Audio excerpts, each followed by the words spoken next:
तो हेलो दोस्तों, स्वागत है आप सभी का एक बार फिर से एग्ज़ाम तक के यूट्यूब चैनल पर।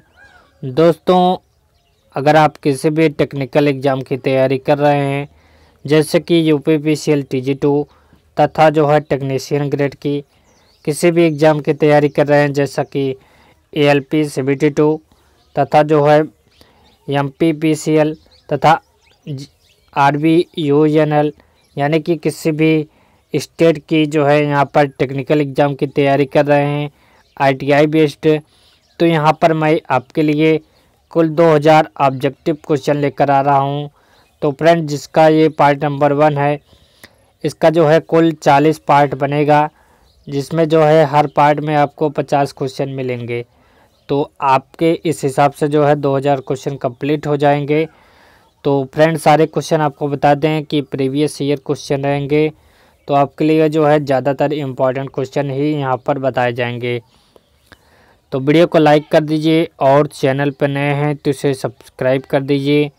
साथ ही साथ अगर आपको इसकी पीडीएफ चाहिए तो उसका लिंक भी नीचे आपको मिल जाएगा, वहाँ पर जाकर डाउनलोड कर सकते हैं। तो चलिए फ्रेंड, शुरुआत किया जाए आज के वीडियो के साथ। तो वीडियो को लाइक करना ना भूलिए। तो यहाँ पर बात करते हैं क्वेश्चन नंबर 1 से, यहाँ पर शुरुआत करते हैं।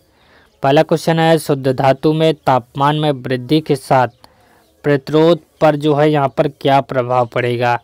अगर इसके शुद्ध धातु है, इसके तापमान में वृद्धि की जाए तो उसका प्रतिरोध भी यहाँ पर क्या हो जाएगा, बढ़ जाएगा। काफ़ी अच्छा क्वेश्चन है, काफ़ी इम्पोर्टेंट क्वेश्चन है। क्वेश्चन नंबर 2 यहाँ पर है, छोटे उपकेंद्र यानी कि स्मॉल सब स्टेशन का भू प्रतिरोध यानी कि अर्थ रेजिस्टेंस जो है कितना होता है। तो ये 2.0 ओम तक होता है। तो ये भी क्वेश्चन काफ़ी इम्पोर्टेंट है। सारे के सारे जो है प्रीवियस ईयर क्वेश्चन है, तो आपके लिए जो है इम्पोर्टेंट क्वेश्चन यहाँ पर हैं। पाइप भू संपर्कन यानी कि पाइप अर्थिंग की स्थिति में कितने व्यास वाले जीआई पाइप में से संपर्क तार यानी कि अर्थ वायर को ले जाया जाता है। तो 13 एमएम की तार को यहाँ पर ले जाया जा सकता है। तो काफ़ी अच्छा सवाल है यहाँ पर।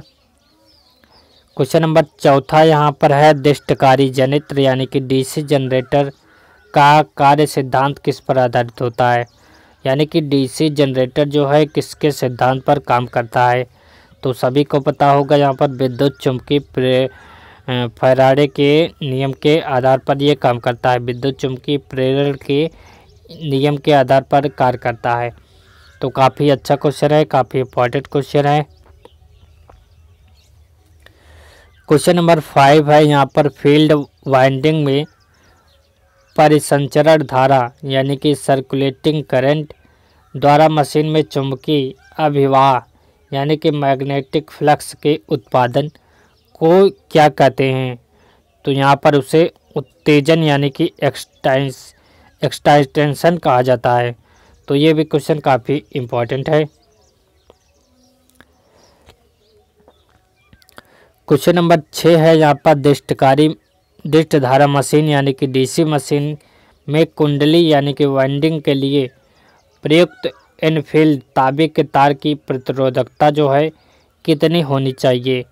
तो ये कितनी होनी चाहिए, 0.017241 से यहाँ पर 10⁻6 ओम मीटर एमएम हो सकती है। तो चलिए बात करते हैं क्वेश्चन नंबर 7 की। क्वेश्चन नंबर 7 है, यहाँ पर प्रतिरोध यानी कि प्रतिरोधिक परिवर्तन यानी कि रेजिस्टेंस कम्यूटेशन में जो है यहाँ पर कितने कॉपर ब्रशों के तुलनात्मक रूप से कार्बन ब्रशों द्वारा जो है प्रतिस्थापित किया जाता है। तो यहाँ पर जो निम्न कॉपर ब्रशों को तुलना जो है उच्च कार्बन ब्रशों से जो है प्रतिस्थापित किया जाता है। तो यहाँ पर ऑप्शन नंबर जो है सेकंड इसका करेक्ट आंसर है।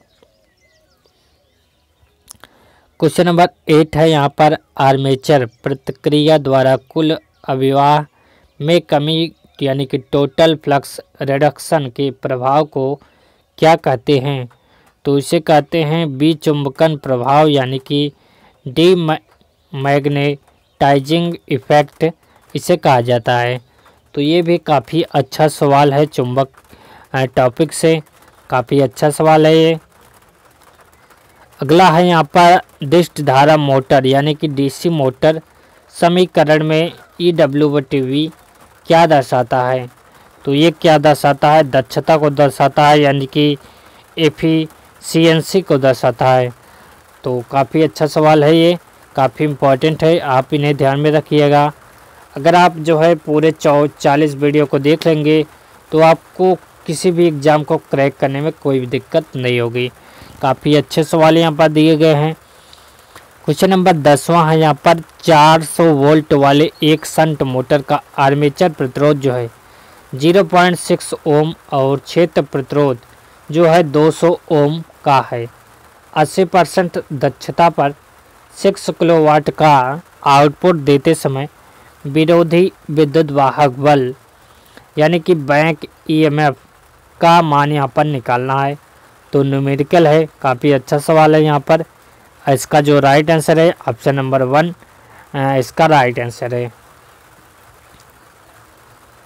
क्वेश्चन नंबर 11 आप देखिए, ये भी आपके लिए इम्पोर्टेंट है। डिस्क धारा मोटर यानी कि डीसी मोटर में यदि आर्मेचर की गति अधिक है तो विरोधी विद्युत वाहक बल यानी कि बैक EMF में से निम्न में से क्या होगा? तो ये ज़्यादा होगा। ऑप्शन नंबर जो है 1 इसका करेक्ट आंसर है। क्वेश्चन नंबर 12 है, निम्नलिखित में से कौन सा संचयी यौगिक डिस्क धारा मोटर यानी कि कम्यूमुलेटिंग कंपाउंड डीसी मोटर के व्यवहारिक अनुप्रयोग को यहाँ पर प्रदर्शित करता है? तो कौन प्रदर्शित करता है? धातु मुद्रांकन मशीन यानी कि मेटल स्टैंपिंग मशीन इसका राइट आंसर है।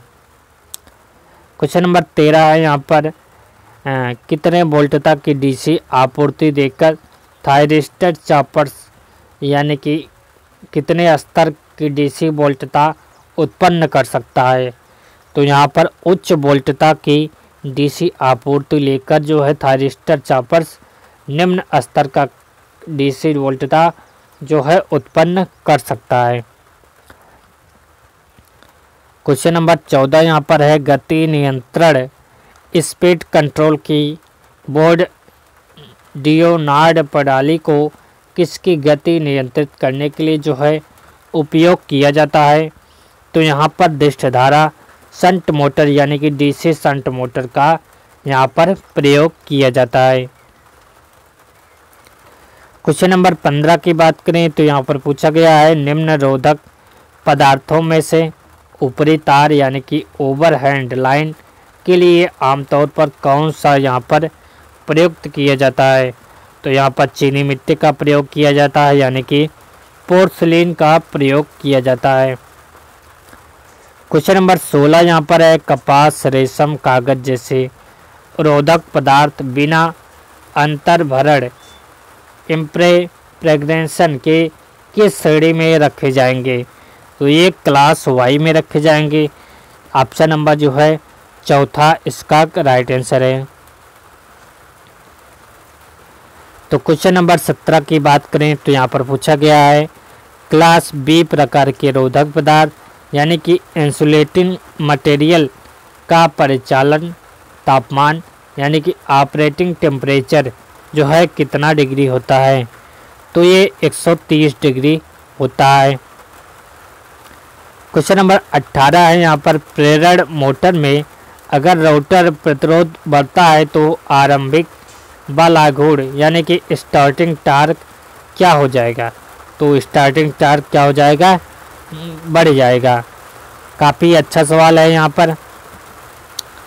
क्वेश्चन नंबर 19 है, सर्पी वड़य प्रेरण मोटर यानी कि स्लिप रिंग इंडक्शन मोटर के लिए निम्न में से किस गति नियंत्रण विधि का यहाँ पर प्रयोग किया जाता है? तो यहाँ पर जो है रोटर प्रतिरोध नियंत्रण विधि का प्रयोग किया जाता है। तो ये भी देख सकते हैं। मोटर टॉपिक जो है आपके लिए इम्पॉर्टेंट है। मोटर से सबसे ज़्यादा क्वेश्चन हर एग्ज़ाम में पूछे जाते हैं, जैसा कि यूपीपीसीएल TG2 में पूछा गया था। बात करते हैं यहाँ पर छायांकित ध्रुव मोटर यानी कि श्रेणित पोल मोटर में घूर्णन की दिशा में व्युत्क्रमण के लिए निम्न में से क्या यहाँ पर सत्य है? तो यहाँ पर ऑप्शन नंबर 1 इसका राइट आंसर है। क्वेश्चन नंबर 21 है यहाँ पर सर्वयोग्य मोटर यानी कि यूनिवर्सल मोटर निम्न में से किस पर जो है संचालित होती है? तो ये प्रत्यावर्ती धारा, AC और दिष्ट धारा दोनों पर जो है संचालित होती है। बात करते हैं क्वेश्चन नंबर 22 की। तो पूछा गया है विद्युत सोल्डरिंग आयरन का उपयोग निम्नलिखित में से किसके लिए किया जाता है? तो यहाँ पर वाइंडिंग तारों और तारों के बीच के जोड़ को जो है सोल्डर करने के लिए इसका प्रयोग किया जाता है। तो सभी जानते होंगे, काफ़ी सरल सवाल है ये। स्लाइड तार ब्रिज विधि में अज्ञात प्रतिरोध का मान का गणना करने के लिए निम्न समीकरणों में से किसका उपयोग किया जाता है? तो यहाँ पर समीकरण आप देख सकते हैं। ऑप्शन नंबर जो है 3 इसका राइट आंसर है। क्वेश्चन नंबर 24 है निम्नलिखित विकल्पों में से कौन सा चालक यानी कि कंडक्टर का एक गुण को प्रदर्शित करता है? तो यहाँ पर धनात्मक तापमान गुणांक जो है इसका राइट आंसर है। ऑप्शन नंबर 1 इसका करेक्ट आंसर है। क्वेश्चन नंबर 25 है निम्नलिखित में से किस धातु कार्य के लिए टल्लो टर्पेंटाइन का उपयोग अभिवाह फ्लक्स के रूप में किया जाता है? तो यहाँ पर विद्युत चालकों को जोड़ने के लिए जो है लीड्स में टाँका लगाने के लिए इसका प्रयोग किया जाता है। क्वेश्चन नंबर 26 यहाँ पर है यदि आवेश प्रवाह की दर समय के साथ बदलती है तो किसी भी समय पर धारा किसके द्वारा जो है निर्धारित होती है? तो यहाँ पर ऑप्शन नंबर 1 इसका करेक्ट है। I बराबर होता है dq/dt। तो काफ़ी अच्छा सवाल है, काफ़ी इम्पोर्टेंट सवाल है। क्वेश्चन नंबर 27 है एक तरल पदार्थ यानी कि लिक्विड पदार्थ जो किसके बहाव के कारण जो है विद्युत धारा प्रवाहित करता है उसे विद्युत अपघट्य यानी कि इलेक्ट्रोलाइट कहा जाता है। तो आयनों के बहाव के कारण जो है यहाँ पर इसे इलेक्ट्रोलाइट कहा जाता है। क्वेश्चन नंबर 28 है यहाँ पर विद्युत अपघटन यानी कि इलेक्ट्रोलिसिस के पहले नियम के अनुसार मुक्त हुए या संचित हुए पदार्थ का द्रव्यमान जो है कितना होता है? तो ये विद्युत आवेश की मात्रा के सीधे अनुपातिक होता है। क्वेश्चन नंबर 29 है हम एक सेल की क्षमता को कैसे नाप सकते हैं? तो सेल की क्षमता को नापने का सूत्र क्या होता है? ID/TD इसका राइट आंसर है। क्वेश्चन नंबर यहाँ पर 30 है चुंबकीय क्षेत्र निम्न में से किसके कारण जो है उत्पन्न होता है? तो चुंबकीय क्षेत्र जो है यहाँ पर दोनों चलायमान धनात्मक और ऋणात्मक आवेश के कारण जो है चुंबकीय क्षेत्र उत्पन्न होता है, जैसा कि बैटरी में भी चुंबकीय क्षेत्र उत्पन्न होता है। क्वेश्चन नंबर 31 है चुंबकन बल यानी कि मैग्नेटाइजिंग फोर्स की इकाई क्या होती है? तो इसकी इकाई यहाँ पर क्या होती है? AT/m इसका राइट आंसर है। क्वेश्चन नंबर 32 है विद्युत उपकरणों को समांतर क्रम में क्यों जोड़ा जाता है? तो इसको जोड़ने का कारण क्या होता है? उपकरणों की विद्युत धारा रेटिंग अलग अलग होती है।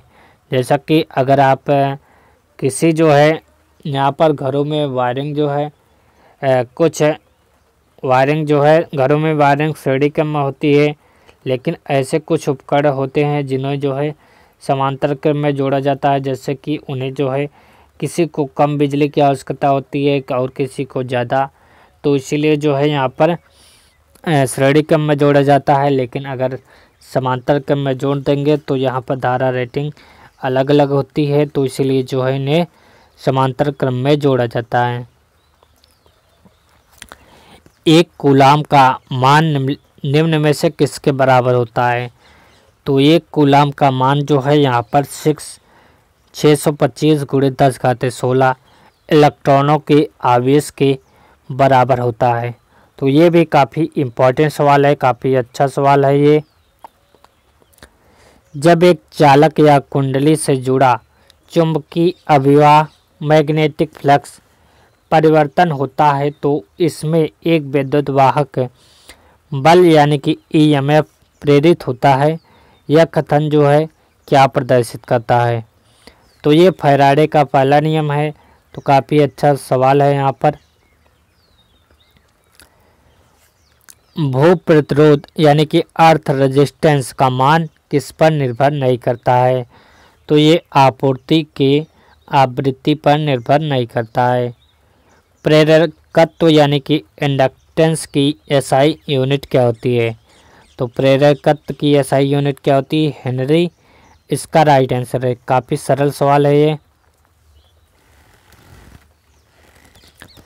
क्वेश्चन नंबर 37 है 800 प्राथमिक और 200 द्वितीयक फेरों वाले एक ट्रांसफार्मर को 100 वोल्ट प्रत्यावर्ती धारा यानी कि एसी करंट की सप्लाई दी जाती है तो द्वितीयक वोल्टता की गणना करना है। तो ये न्यूमेरिकल है। इसका जो राइट आंसर आएगा 25 वोल्ट, इसका राइट आंसर आएगा। क्वेश्चन नंबर 38 है यहाँ पर पूर्ण लोड पर ट्रांसफार्मर वोल्टता विनियमन का समीकरण इनमें से कौन सा है? तो यहाँ पर ऑप्शन नंबर 4 इसका राइट आंसर है। आप समीकरण को चेक कर सकते हैं, काफ़ी ये इम्पोर्टेंट सवाल है ये। क्वेश्चन नंबर 39 है मूविंग आयरन यंत्र में सूचक का विक्षेपण निम्न में से किसके द्वारा किया जाता है? तो किसके द्वारा किया जाता है यहाँ पर?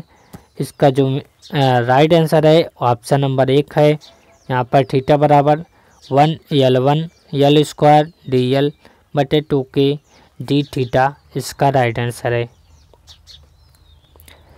क्वेश्चन नंबर 40 है यहाँ पर लौह गतिक प्रकार के आवृत्तिमापी फेरो डायनेमिक टाइप फ्रीक्वेंसी मीटर में नियंत्रण बल आघूर्ण यानी कि कंट्रोलिंग टार्क निम्न में से किसके द्वारा जो है प्रदान किया जाता है?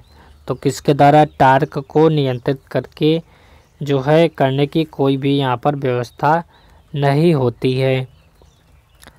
बात करते हैं क्वेश्चन नंबर 41 के। पूछा गया है कैथोड किरण नलिका की विक्षेपण संवेदनशीलता यानी कि डिफ्लेक्शन सेंसिटिविटी को किस प्रकार जो है परिभाषित किया जाता है?